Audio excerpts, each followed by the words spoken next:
സാധാരണക്കാരുടെ കുടുംബ വസ്ത്രാലയം ഷാദി സിൽക്സ്. ഇനി കൂടുതൽ സൗകര്യങ്ങളോടെ മികച്ച കളക്ഷനും വിശാലമായ പാർക്കിംഗും. ഷാദി സിൽക്സ്, ബസ് സ്റ്റാൻഡിന് എതിർവശം. വയനാട്ടിൽ നിന്നും ഹെലികോപ്റ്ററിൽ കരിപ്പൂരിലെത്തിച്ച എല്ലാവരും സുരക്ഷിതർ. കരിപ്പൂർ വിമാനത്താവളത്തിൽ നിന്ന് കൊണ്ടോട്ടി മേഴ്സി ആശുപത്രിയിൽ പ്രവേശിപ്പിച്ച 6 പേരിൽ 5 പേരെ വിവിധ ആശുപത്രികളിലേക്ക് മാറ്റി.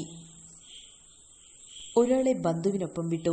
ഉരുൾപൊട്ടലിനെ തുടർന്ന് വയനാട് ചൂരൽമല മേഖലയിൽ കുടുങ്ങിയ 6 പേരെയാണ് രക്ഷപ്പെടുത്തി വൈകിട്ട് ഹെലികോപ്റ്ററിൽ കരിപ്പൂർ വിമാനത്താവളത്തിലെത്തിച്ചത്. ഇവരെ കൊണ്ടോട്ടി മേഴ്സി ആശുപത്രിയിൽ എത്തിച്ച ശേഷം പ്രാഥമിക ചികിത്സ നൽകി. മുണ്ടക്കൈ സ്വദേശി PK സുഹേൽ, സഹോദരൻ മുഹമ്മദ് ഇസാഖ് എന്നിവരെ പ്രാഥമിക ചികിത്സയ്ക്ക് ശേഷം മഞ്ചേരി മെഡിക്കൽ കോളേജ് ആശുപത്രിയിലേക്ക് മാറ്റി. ചൂരൽമല SR എസ്റ്റേറ്റ് മഹാദേവൻ, റാണി, മാധവൻ ഷെട്ടി എന്നിവരെ കൊണ്ടോട്ടി താലൂക്ക് ആശുപത്രിയിലേക്കും മാറ്റി. പുല്ലൂർക്കുന്ന് ജംഷീദ് എന്നയാളെ ബന്ധുവിനൊപ്പം വിട്ടു. ആരുടെയും പരിക്കുകൾ ഗുരുതരമല്ലെന്നും എല്ലാവരും സുരക്ഷിതരാണെന്നും ആരോഗ്യവകുപ്പ് ഉദ്യോഗസ്ഥർ പറഞ്ഞു. എയർ1 ന്യൂസ്, കൊണ്ടോട്ടി. നന്ദിയുണ്ട്. ഇന്നോളം എത്തിയ ഞങ്ങളുടെ ഈ സുവർണയാത്രയിൽ നിങ്ങളുടെ ഓരോ ആഘോഷങ്ങൾക്കുമൊപ്പം ഞങ്ങളെയും ചേർത്ത് നിർത്തിയതിന്. Beauty mark gold and diamonds, specially for U.